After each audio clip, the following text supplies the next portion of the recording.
యోనాతాను గురించి చెప్పాలంటే యోనాతాను ప్రాణ స్నేహితుడు. హల్లెలూయా. దావీదుకి ప్రాణ స్నేహితుడు.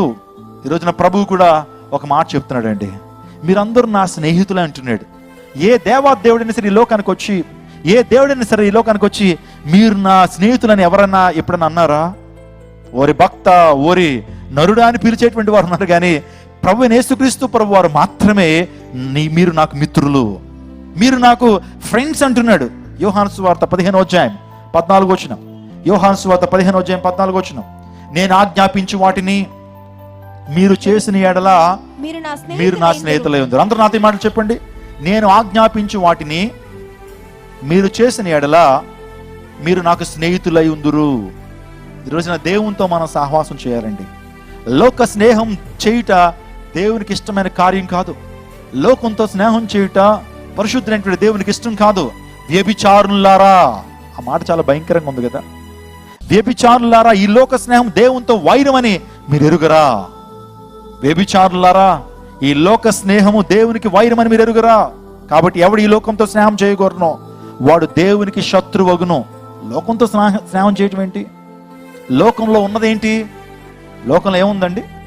What is there in the world? లోకంలో ఏముంది? దేవుని లేఖనం చెప్తున్నాయి, లోకంలో ఉన్న శరీరాశ, నేత్రాశ, జీవపటంబం. లోకంలో ఈ మూడు తప్ప ఇంకేమి లేవండి. ఎక్కడ చూడండి శరీరాశ, నేత్రాశ, జీవపటంబం. శరీరంతో పాపాన్ని చూడాల, శరీరాశ. నేత్రంతో చూసిన దాన్ని శరీరంతో అనుభవించాల. ఆ తర్వాత జీవపటంబం. ఈ మూడే ఈ లోకంలో ఉన్నాయి. ఆలోచన చేయండి. ఆదాము అవ్వలు కూడా మోసపోయింది ఈ మూడిటికే. సాతానుడు దుష్టుడు ఏదైనా వనంలోకి తీసుకొచ్చిన 3 తంత్రాలు, 3 అస్త్రాలు, 3 వెపన్స్ ఇవే. చూడు ఆ పండు ఎంత రమ్యంగా ఉందని చెప్పి నేత్రాశలో పాడేశాడు ఫస్ట్. ఆ తర్వాత నేత్రాలతో చూసిన తర్వాత ఎంతకాలం నేత్రాలతో చూస్తావు, అనుభవించు, దాన్ని తినన్నాడు. నువ్వు తింటే ఏమైపోతావు తెలుసా? నీవు దేవుడు అయిపోతావు అని చెప్పి జీవపడంబాన్ని కూడా పెనిట్రేట్ చేశాడు. తన హృదయంలోకి 3 భయంకరమైన అస్త్రాల్ని ఆ అవ్వం మీదకి వదిలాడు. ఆ 3 అస్త్రాలకి పడిపోయింది. ఈ రోజున యవనస్తులు నేత్రాశలో పడిపోతున్నారు. చూడటం తప్పేం కాదు, నువ్వు చేయట్లేదు కదా, చూడు అని చెప్పి మొదట చూడమంటాడు. తప్పని ఎవరన్నారు? నేత్రాలతో చూడు, నువ్వు చేయవు కదా అని చెప్పి మొదట నేత్రాలతో చూపించడం మొదలెడతాడు. యవన కాలంలో టీనేజ్లోకి రాగానే మొబైల్ ఫోన్లో వేరే వేరే దృశ్యాలు చూడటం ప్రారంభిస్తాడు. సాతాను నేత్రాశకు లోనయ్యేలాగా ఆకర్షిస్తాడు. ఒకవేళ సాతానుడు ఏదైనా సరే వాడు అద్భుత రీతిగా బాగా చిత్రీకరించి వాడు నిజంగా ఒక విషయాన్ని దానికి మసాలా స్పైస్ యాడ్ చేసి మనుషులకి ఎంతో అద్భుత రీతిగా స్క్రీన్ ప్లే ఇచ్చి చూపిస్తూ ఉంటాడు. మొదట చూస్తావు చూడటం ఏంటి తప్పు అని అనుకుంటావు. కొన్ని రోజుల తర్వాత కళ్ళతో చూసిన పాపాన్ని శరీరంతో చేయాలనుకుంటావు. 2వ అస్త్రాన్ని సాతాను ప్రయోగిస్తాడు. యవనస్తులారా చూడండి, ఏం ప్రాబ్లం లేదు, చూడకపోతే మీకు జ్ఞానం ఎలా కలుగుతుంది? చూడకపోతే రేపొద్దున పెళ్ళి అయిన తర్వాత నువ్వు ఎలా పర్ఫామ్ చేస్తావు, అందుని బట్టి చూడు నీకు ఎక్స్పీరియన్స్ వస్తుందని అనేక యవనస్తులతో ఈరోజు గేమ్ ఆడేస్తున్నాడండి. యవనస్తులు అవి చూసి వాళ్ళ సెన్సిటివిటీని కోల్పోయి భయంకరమైనటువంటి పతనాస్థితికి యవనస్తులు చేరిపోతా ఉన్నారు. వారిలో ఉన్న మౌలిక సూత్రాలు కోల్పోతా ఉన్నారు. ఒక సందర్భంలో నేను బెంగళూరులో ఇలాగే ఒక కాలేజ్లో మాట్లాడుతున్నాను. ఒక ఇంజనీరింగ్ కాలేజ్లో మాట్లాడుతున్నప్పుడు ఒక వ్యక్తి నా దగ్గరకు వచ్చి ఈ సమస్యను చెప్పాడు. అయ్యా, గతించిన 5-6 సంవత్సరాల నుంచి ఈ యొక్క భయంకరమైనటువంటి బ్లూ ఫిల్మ్స్కి నేను అడిక్ట్ అయిపోయాను. ఇప్పుడు నా పరిస్థితి ఎలా ఉందో తెలుసా? ఏ ఒక్కరిని పరిశుద్ధంగా చూడలేకపోతున్నాను. నా తల్లిని, నా చెల్లిని, నా బంధువులు ఏ ఒక్కరిని కూడా పరిశుద్ధంగా చూడలేకపోతున్నాను. స్త్రీని పరిశుద్ధంగా చూడలేకపోతున్నాను. ఇది నా సమస్య అన్నాడు. ఈ రోజున అలాంటి ఫిల్మ్స్ చూడటం వల్లే కదా తనలో ఉన్నటువంటి ఆ పరిశుద్ధత, ఆ సెన్సిటివిటీని కోల్పోయాడు, నైతిక విలువలు కోల్పోయాడు ఆ వ్యక్తి. నేను చెప్పాను, నా ప్రభువుకు అసాధ్యమైనది కూడా లేదు. నీ హృదయాన్ని ఆయన శుభ్రపరుస్తాడు, నీ హృదయాన్ని మళ్ళీపరుస్తాడు. యేసేకి నీ జీవితాన్ని, హృదయాన్ని ఆయన పవిత్రపరుస్తాడు. నీ జీవితాన్ని ఆయన క్లెన్స్ చేస్తాడు రక్తము చేత అని చెప్పిన తర్వాత నేను ఆ వ్యక్తికి కొంతసేపు కౌన్సిలింగ్ ఇచ్చాను. నా వర్తమానాలు చూడమని చెప్పి ఆ వ్యక్తికి నా యూట్యూబ్ ఛానల్ పరిచయం చేశాను. ఒక నెల రోజులైన తర్వాత నాకు కాల్ చేసి, దైవజనుడా, ఆ భయంకరమైన పాపం నుంచి దేవాదేవుడు నాకు విడుదల ఇచ్చాడు. హల్లెలూయా. ఈరోజు ఎందుకు మాట చెప్పాను తెలుసా? దేవునికి అసాధ్యమైనది కూడా ఏది కూడా లేదు. ఒకవేళ నీ అంతరంగాన్ని శుద్ధిపరిచేటువంటి వాడు, నీ యొక్క హృదయాన్ని శుభ్రపరిచేటువంటి వాడు దేవాదేవుడు. ఈ రాత్రి కాల సమయంలో నేను ఒక మాట నేను చెప్తున్నాను. ఈ లోకంలో శరీరాశ, నేత్రాశ, జీవపడమము, లోకంతో స్నేహం చేయడం ద్వారా దేవునికి మనం విరోధులు అయిపోతాం. దేవునితో మనము వైరమని మీరు ఎరుగరా? లోకంతో సహవాసం చేసేటువంటి నా ప్రియ జనులారా, మీరు దేవునికి వైరమైపోతారు. దేవుడు మీకు శత్రువు అవుతాడని దేవుని లేఖనాలు సెలవిస్తా ఉంది. ఈ రోజున దేవునితో మనం సహవాసం చేయాలండి. యోబు ఒక మంచి మాట అంటాడు, యోబుతో సహవాసం చేసినటువంటి వాడు, ఆయనతో సహవాసము చేసిన యెడల మనకు మేలును అలాగనే సమాధానం కలుగుతుందని దేవుని లేఖనం సెలవిస్తుంది. యోబు గ్రంథము 22వ అధ్యాయం 21వ వచనంలో ఆయనతో సహవాసము చేసిన యెడల మనకు మేలును అలాగనే సమాధానం కలుగునని దేవుని లేఖనాలు సెలవిస్తా ఉన్నాయి. ఎస్, యేసయ్యతో సహవాసం చేస్తే మనకు కలిగేటువంటిది ఏంటో తెలుసండి? మేలు. యేసయ్యతో సహవాసం చేస్తే మనకు సమాధానం, శాంతి. మేలు కోసం ఈరోజు ఎన్నెన్ని ప్రయత్నాలు చేస్తున్నారండి. మేలు కోసం ఈ రోజున చేయనటువంటి కార్యక్రమాలు లేవు. ఎవరో వచ్చారు, మేలు కలగాలంటే నీ యొక్క పేరులో దోషం ఉందయ్యా, ఆ దోషాన్ని నువ్వు నివారణ చేసుకోవాలంటే కట్టు 10,000 రూపాయలు, నీ యొక్క పేరుకు దోష నివారణ చేస్తాం, పేరు మార్చేస్తాం అంటే పేరు మార్చేసుకుంటున్నారు. మేలు ఏం కలగట్లా. నీకు మేలు కలగపోవడానికి నీ ఇంట్లో ఉన్నటువంటి ఆ వాస్తు సరిగ్గా లేదయ్యా. ఉండాల్సిన చోట్ల ఆ కిటికీలు లేవు, ఉండాల్సిన చోట్ల తలుపులు లేవు, ఉండాల్సిన చోట్ల స్లాబులు లేవు, అందుని బట్టి నీకు మేలు జరగట్లేదు. మార్చేసుకో, అప్పు చేసన్నా 6 లక్షలు 7 లక్షలు పెట్టేసి నీ గృహాన్ని మార్చేసుకో, మేలు జరుగుతుందంటే అప్పు మిగులుతుంది కానీ మేలేం జరగట్లా. మేలు కలగటం కోసం ఎవడ పడితే ఆడు నీతో ఆడేసుకుంటున్నాడు. మేలు కలగాలంటే ఆశ నీలో ఉంది కదా, ఆశని బేస్ చేసుకుని అనేక మంది క్రైస్తవుల్లో కూడా లేకపోలేదండి, క్రైస్తవుల్లో లేకపోలేదు. నీ యొక్క అమాయకత్వాన్ని క్యాష్ చేసుకుని చాలా మంది ప్రవచనాల పేరు మీద వచ్చి మోసం చేస్తున్నారు. జాగ్రత్త. మేలు ఎప్పుడు కలుగుతుంది? మేలు ఎప్పుడు కలుగుతుంది తెలుసా? ఆయనతో సహవాసము చేసిన యెడల నీకు మేలును అలాగనే సమాధానం. ఒక ఊరిలోనటండి ఒక భిక్షుగాడు ఒక చెట్టు ప్రక్కన ఉన్నాడు. చెట్టు త్వరలో నివసించేటువంటి వాడు చెట్టు దగ్గర. ఒకరోజు ఆ చెట్టు త్వరలోంచి నీళ్లు బయటకు వచ్చేస్తున్నాయి. ఆ చెట్టు త్వరలోంచి ఏమి వచ్చేస్తున్నాయి? నీళ్ళు వచ్చేస్తుంటే ఇంకేంటి, ఈయన మామూలుడు కాదు, ఈ భిక్షగాడు ఆ బెగ్గర కాదు, సాక్షాత్ ఎవరో బాబాజీ అనుకుని ఆ త్వరలోంచి వస్తున్న నీటిని కూడా తాగేయటం మొదలెట్టారండి. ఆ నోట ఈ నోట నీళ్ళన్నీ కూడా తాగేస్తున్నారు. ఇంకా తాగేస్తుంటే ఆ రోడ్డు అంతా కూడా ట్రాఫిక్ జామ్ అయిపోయింది. అనేక మంది కార్లు వేసుకుని వచ్చి ఆ నీళ్లు తాగేయటం, మరలా ఆ బాటిల్స్లో తీసుకెళ్ళిపోవటం, అందరికీ పంచిపెట్టేయటం. మరి పోలీసులు ఒకసారి రంగప్రవేశం చేశారు. ఏంటి ట్రాఫిక్ అంతా ఆగిపోతుంది అని ఆలోచన చేస్తే ఆ పట్టణంలో అంటే చాలా పెద్ద పెద్ద డ్రైనేజీలు ఉంటాయట, మన విజయవాడ డ్రైనేజీ లాగా. ఆ డ్రైనేజీలు బాగా స్టోరేజ్ బాగా ఫిల్ అయిపోయి ఎక్కడి నుంచి రావాలో తెలియక ఈ చెట్టు త్వరలో కొంత గ్యాప్ ఉందండి. చెట్టు త్వరలో ఏముంది, కొంత గ్యాప్ ఉందినేటప్పటికి ఆ డ్రైనేజీలో వాటర్ ఎక్కడి నుంచి వచ్చేస్తున్నాయి? ఈ చెట్టు త్వరలోంచి వచ్చేస్తున్నాయి. మహానుభావులు ప్రజలందరూ ఏమనుకున్నారు, ఈయన ఎక్కడైతే కూర్చుంటాడో అక్కడి నుంచి ఏమొచ్చేస్తుంది? శుద్ధ జలం. ఇంకా మన క్రైస్తవులు అంటే జీవజలం వచ్చేస్తుందని చెప్పి తాగేశారు. నానా విరోచనాలు, నానా వాంతులు, నానా డయేరియాలు తప్ప ఇంకేమీ లేదు. ఆలోచన చేద్దాం. మేలు కోరకు ఎక్కడికైతే అక్కడ పరిగెత్తకండి. ఈరోజున బైబిల్ వాక్యాన్ని మీరు అనుసరించండి. ఏం చేస్తే మనకు మేలు జరుగుతుందో బైబిల్లో క్లియర్గా ఉంది. ఆయనతో సహవాసం చేస్తే మనకు మేలును అలాగనే సమాధానం కలుగుతుంది దేవుని లేఖనం సెలవిస్తూ ఉంది. నీ హృదయంలో పాపాన్ని లక్ష్యం చేస్తే నీకు మేలు కలగదని దేవుని లేఖనం సెలవిస్తుంది. దాని నుంచి మనం బయటికి రాం, కానీ వేరే ఆల్టర్నేటివ్స్ అన్ని కూడా వెతుక్కుంటూ ఉంటాం.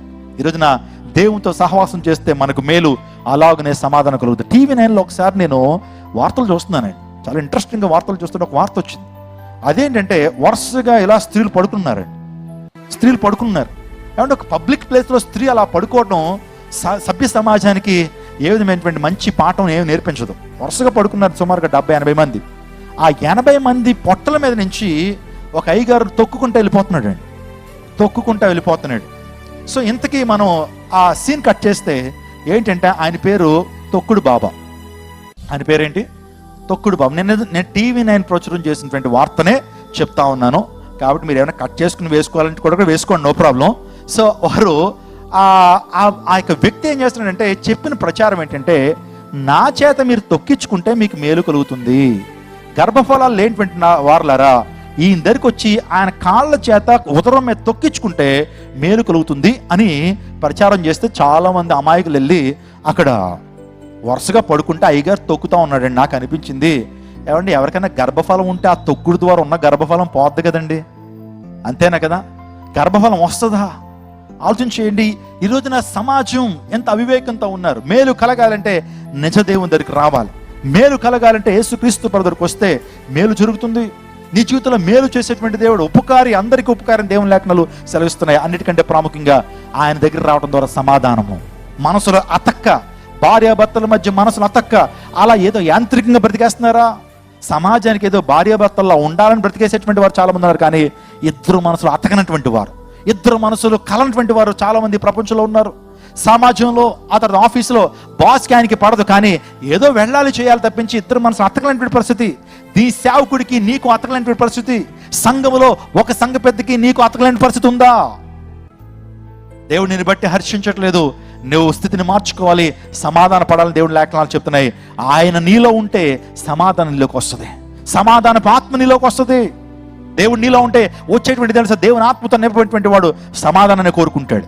దావీదు ఎప్పుడు కూడా సౌలుతో సమాధానాన్ని కోరుకున్నాడు.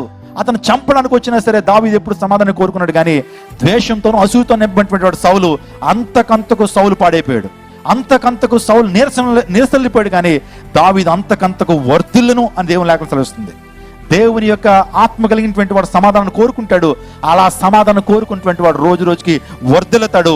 సమాధానం కోరుకున్నటువంటి వాడు అంతకంతకు ఏమవుతారో దిగజారిపోతారనేటువంటి సత్యాన్ని మీకు చెప్తా ఉన్నాను. ఈ రాత్రి కాల సమయంలో నా ప్రియ దైవ జనాంగం, దేవుడు మాట్లాడుతున్నాడు. శాంతి ఎలా కలుగుతుంది, సమాధానం ఎలా కలుగుతుంది? తీర్థయాత్రలు చేయడం ద్వారా సమాధానం కలుగుతుందా, శాంతి కలుగుతుందా? వ్రతాలు, నోములు, పూజలు, పునస్కారాలు, ఆ హోమాలు, ఆ యాగాలు ఇవి చేయడం ద్వారా మనిషికి శాంతి కలుగుతుందంటే ఇంకా భారం అధికమైపోతా ఉంది. భక్తి చేయడం ద్వారా ఇంకా భారం అధికమైపోతుంది. కానీ ఎవరైతే సమాధానకర్త అయిన యేసుక్రీస్తు ప్రభు దగ్గరికి వస్తారో వారు శాంతిని పొందుకుంటారు. Hallelujah. Come unto me, I will give you rest. నా శాంతిని మీకు అనుగ్రహిస్తున్నాను, లోకం ఇచ్చినట్లుగా మీకు అనుగ్రహించట్లేదు. లోకం కూడా శాంతిని ఇస్తానంటది, అది తాత్కాలికమైంది. కానీ నేను ఇచ్చేటువంటి ఆనందం శాశ్వతమైనది. మీ హృదయంలో కలవరపడనివ్వద్దు. Let not your hearts be troubled. నీ హృదయాన్ని కలవరపడనివ్వద్దు. నీ హృదయాన్ని ఆయన అంటాడు వెరవనీయకుడి. కంగారు పడొద్దు, నీ హృదయాన్ని కంగారు పడనివ్వద్దు. ఈరోజు శాంతి ఇచ్చేటువంటి వాడు ప్రభు యేసుక్రీస్తు ప్రభు వారు. డబ్బు మనిషికి శాంతిని ఇవ్వలేదండి. ఈ ప్రపంచంలో చాలా మంది ధనవంతులు ఆత్మహత్య చేసుకోవడానికి కారణం ఏంటి తెలుసా? డబ్బు ద్వారా నిజంగా శాంతి వస్తే వారు ఆత్మహత్య చేసుకోరు. ఎంటర్టైన్మెంట్ నిజమైన శాంతిని ఇవ్వదు. సినిమాలు చూడటం ద్వారా నిజమైన శాంతి నువ్వు పొందుకోలేవు. జబర్దస్త్ చూడటం ద్వారా నిజమైన శాంతి నువ్వు పొందుకోలేవు. లేకపోతే ఏదో స్టాండప్ కామెడీలు చూడటం ద్వారా నీకు నిజమైన శాంతి, ఆనందం రాదు. కానీ యేసుక్రీస్తు ప్రభు పాదాల దగ్గర నిజమైనటువంటి ఆనందం. హల్లెలూయా. ఏ షో అయినా సరే నీకు ఇచ్చేది ఒక గంట, ఒక అరగంట, మహా అయితే 3 గంటలు ఏదో తాత్కాలిక ఆనందాన్ని, ఉపశమనాన్ని పొందుతామో కానీ మరలా నీ సమస్యలన్నీ కూడా అది యథాస్థానంలో ఉంటాయి. తాగటం ద్వారా కొంత శాంతిని అనుభవిస్తున్నానండి, నా బాధలు మర్చిపోవడానికి తాగుతున్నాను సార్ అని మీరు అనొచ్చు. సో మరలా మత్తు దిగిపోయిన తర్వాత నీ సమస్యలు ఏమన్నా సరే తగ్గిపోతున్నాయా? నీకు శాంతి ఏమైనా కలుగుతుందా? ఇంకా పైపెచ్చి నీ జీవితంలో అశాంతి మొదలవుతుందే. కుటుంబ సభ్యుల నుంచి, పిల్లల దగ్గర నుంచి, భార్య దగ్గర భయంకరమైన పేదరికం నీ జీవితంలో కలుగుతా ఉంది. గొప్ప అశాంతితో నింపడుతున్నావు. ఈ రోజున అశాంతితో ఉన్నట్లయితే ప్రయాసపరి భారం మోసుకున్న సమస్య జనులారా, నా ఎద్దుకు నేను మీకు శాంతి ఇస్తానని చెప్పాడు. దేవాదేవుడు మేలుతో మాత్రమే కాకుండా నువ్వు శాంతి సమాధానాలతో నింపగలిగినటువంటి వాడు. ఈ ప్రపంచంలో మైకేల్ జాక్సన్ అనేటువంటి వ్యక్తి ఉన్నాడు. అతను చనిపోయినా సరే ఇంకా ఆయన గురించి మనం మాట్లాడుకుంటున్నాం. ఏ మాత్రం క్రేజ్ తగ్గలేదండి. చనిపోయి సుమారుగా 10 సంవత్సరాలు దాటింది, కానీ ఆయన క్రేజ్ తగ్గల. ఆ యవనస్తుల్లో ఆయనకున్నటువంటి ఫాలోయింగ్ తగ్గల. చచ్చిపోయినా సరే ఆయన్ని వీరాభిమానులు ప్రపంచంలో చాలా మంది ఉన్నారు. చాలా కోట్లు సంపాదించాడు. నేను అమెరికా వెళ్ళినప్పుడు అతని యొక్క ఎస్టేట్ను చూశాను. 3000 ఎకరాల నెవర్లాండ్ అనే ప్రాంతంలో అతని ఎస్టేట్ ఉంటే, ఈ ప్రపంచంలో అపర కోటీశ్వరుడు ఈ యొక్క మైకేల్ జాక్సన్. అతడు తన జీవితంలో నేను ఒంటరిని, నాకు శాంతి లేదు, నాకు సమాధానం లేదు, చనిపోయిన తర్వాత ఎక్కడికి వెళ్తాను భయం, మరణ భయం నన్ను వెంటాడుతుందని చెప్పి రోజు కూడా వేదనతో ఉన్నాడు. ఆ వేదనతో చచ్చిపోయాడు 53వ ఏట. సో ధనము తనకు నిజమైన శాంతిని ఇవ్వలేకపోయింది, తన అందము తనకు నిజమైన ఆనందాన్ని ఇవ్వలేకపోయింది, తనకున్నటువంటి బంధుబలగం అతనికి నిజమైన ఆనందాన్ని ఇవ్వలేకపోయింది, అతనికి ఉన్న ఫ్యాన్స్ అతనికి నిజమైన ఆనందాన్ని ఇవ్వలేకపోయింది. ఎందుకు తెలుసా? క్రీస్తు తన జీవితంలో లేడండి. యేసుకు తన జీవితంలో స్థానం లేదు. తన హృదయంలో పాపం ఉంది. అందులో పెట్టి అశాంతితోనే ఆ వ్యక్తి లోకాన్ని విడిచి వెళ్ళిపోయాడు. రోజు ఒక మాట నేను చెప్తున్నాను, నీకేమీ లేకపోయినా సరే క్రీస్తు నీలో ఉంటే గొప్ప శాంతిని అనుభవిస్తావు. ఒక సందర్భంలో ఒక బీచ్ దగ్గర ఒక వ్యక్తి చేపలు పడుతున్నాడట. చేపలు పట్టుకునే ఆయన చేపలు పడుతుంటే ఒక ధనవంతుడు ఉదయాన్నే మార్నింగ్ వాక్ వచ్చాడు.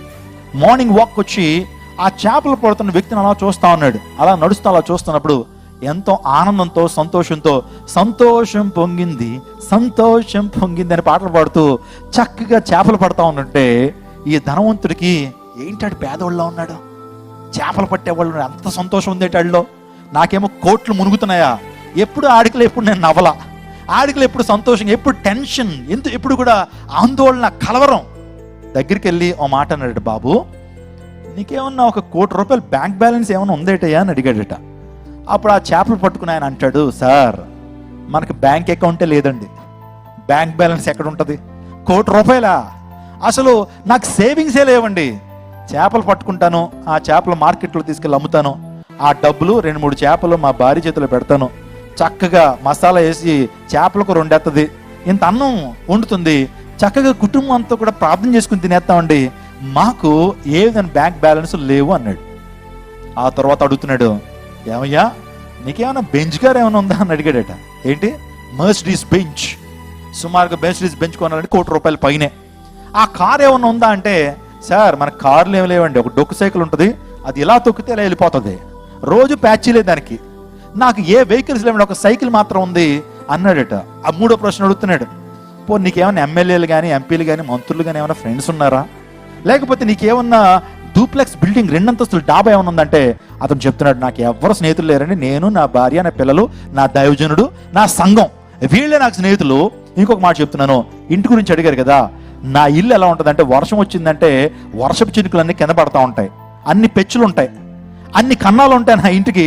అప్పుడు నా భార్య ఒక పెళ్ళం, నా కుమారుడు ఒక తపేల, నా కుమార్తె ఏమో ఒక బకెట్ తీసుకెళ్ళి అలా వర్షం తగ్గేంత వరకు అక్కడ కింద పెట్టి మేము వెయిట్ చేస్తూ ఉంటాం.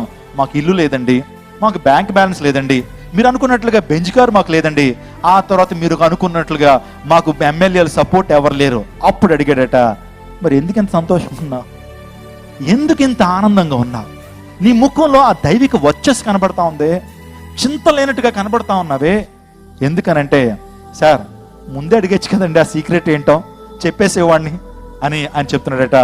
నా యేసయ్య నా గుండెల నిండా ఉన్నాడు, అందరి బట్టి సంతోషంగా నేను బ్రతకగలుగుతున్నాను. హల్లెలూయా. శాంతికర్త అంటే యేసుక్రీస్తు ప్రభువు నా గుండెల నిండా ఉన్నాడు, శాంతిగా బ్రతకగలుగుతానని ఆ వ్యక్తి సాక్ష్యం చెప్పగలిగాడు.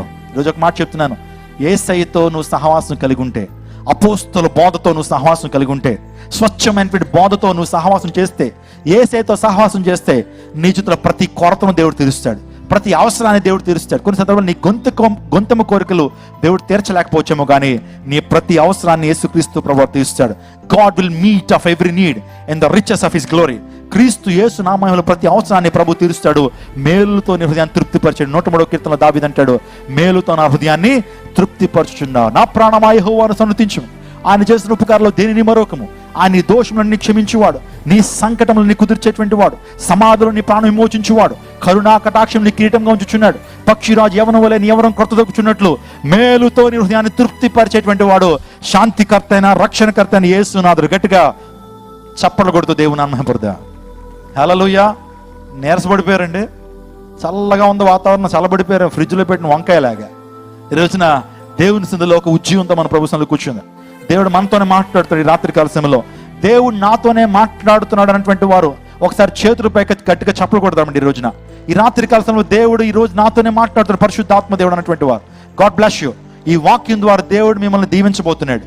ఈ వాక్యం ద్వారా దేవుడు మీ జీవితంలో ప్రతి సమస్యకు పరిష్కారం ఇవ్వబోతున్నాడు. అందరికీ శుభవార్త.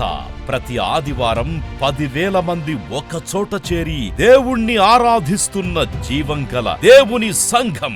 స్వస్థత, విడుదల, అభిషేకం పొందాలనుకుంటున్నారా? దురాత్మ శక్తుల నుంచి విడుదల కావాలా? ఆర్థిక ఇబ్బందుల నుంచి విడుదల కావాలా? సంతానలేమితో బాధపడుతున్నారా? కుటుంబ సంక్షేమం కొరకు ప్రత్యేక ప్రార్థనలు కోరుకుంటున్నారా? శాంతి లేక ఆత్మహత్య చేసుకోవాలనుకుంటున్నారా? నిజమైన ఖచ్చితమైన వాక్యం చేత బలపడాలని ఆశిస్తున్నట్టయితే రండి. క్రైస్ట్ టెంపుల్ మీ కొరకే. ప్రతి ఆదివారం 4 ఆరాధనలు జరుగుతున్నాయి. మొదటి ఆరాధన ఉదయం 6 గంటలకు, రెండవ ఆరాధన ఉదయం 8 గంటలకు, మూడవ ఆరాధన ఉదయం 10 గంటలకు, 4వ ఆరాధన సాయంత్రం 6:30 జరుగును. స్థలం Christ temple, Mary Stella indoor stadium, పంటకాలువ రోడ్, ఎన్టీఆర్ సర్కిల్, విజయవాడ. ముఖ్య ప్రసంగికులు ప్రపంచ వ్యాప్తంగా వాక్యమునందించి కోట్లాది మందికి దీవెనకరముగా ఉన్న మన దైవజనులు రెవరెండ్ డాక్టర్ పాల్ ఇమాన్యుయల్ గారు మరియు నిస్సీ పాల్ గారు శక్తివంతమైన సందేశాలను అందించి ప్రతి ఒక్కరి కొరకు ప్రత్యేక ప్రార్థనలు చేయుదురు. హృదయాలను హత్తుకునే అద్భుతమైన స్తుతి ఆరాధన సాక్ష్యాలు, ప్రతి విశ్వాసిపై ప్రత్యేక శ్రద్ధ, గృహ దర్శనాలు, ఇంకా మరెన్నో. ప్రతి ఆరాధనలో 1000 మంది ప్రజలు పాల్గొంటూ ఆత్మీయముగా బలపడుచున్నారు. పాటలు, ఆరాధన, వర్తమానముల ద్వారా దేవుని ఆత్మీయ కార్యములు అనేకులు పొందుకుంటున్నారు. విజయవాడ చుట్టుపక్కల ప్రాంతాల నుంచే కాక 100 కిలోమీటర్ల దూరం నుంచి ప్రజలు వచ్చి ఆత్మీయ మేలులు పొందుచున్నారు. ప్రతి ఆదివారం హోలీ కమ్యూనియన్ సర్వీస్. దూర ప్రాంతము నుండి వచ్చు వారికి ప్రేమ విందు కలదు. కుటుంబాలతో రండి. దేవుడిచ్చే గొప్ప రక్షణ, స్వస్థత, అభిషేకాన్ని పొందుకొనండి. రండి, మీ దుఃఖము నాట్యముగా మార్చబడును. మరిన్ని వివరాలకు సంప్రదించండి 8862767777.